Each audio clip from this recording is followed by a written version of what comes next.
Hello friends, welcome to today's daily devotion. I'm reading to you from the Gospel of Mark, the 16th chapter and the first 8 verses.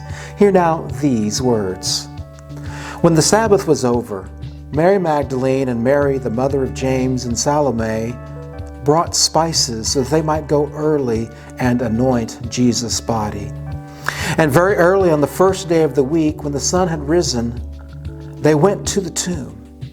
They had been saying to one another, "Who will roll away the stone for us from the entrance to the tomb?"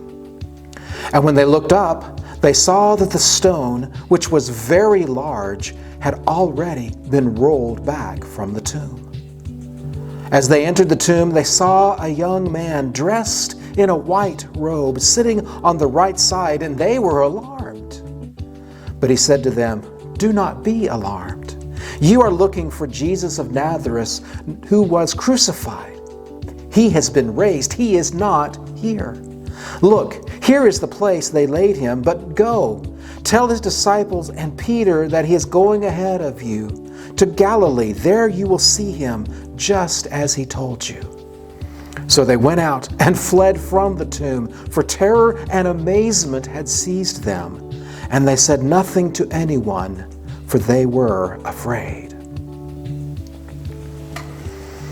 Now, this ending of the Gospel of Mark is considered to be the true ending of his gospel, but there is an extension, if you go look in your Bibles, that continues for a longer ending of Mark.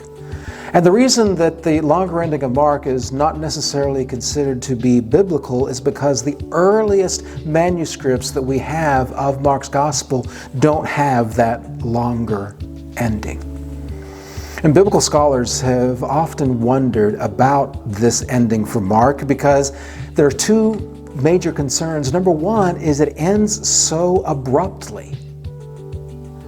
And secondly, it ends with the women in fear not telling anyone what they had experienced. And of course, Mark's gospel having its existence means that the women eventually did tell the apostles. They did follow through on the instructions that the young man dressed in white gave them. But we don't have the true gospel to tell us so. But I think that perhaps this short ending of Mark's gospel is really helpful for us today because many of us approach the resurrection of Jesus in a similar situation. We're just not quite sure. And so we don't know what to do with this story. It can leave us frightened. It can leave us perplexed. It can leave us confused. It can leave us with a sense of disbelief. But I know this to be true. The women might have been scared. They might have been bewildered. They might have been perplexed. But they did believe.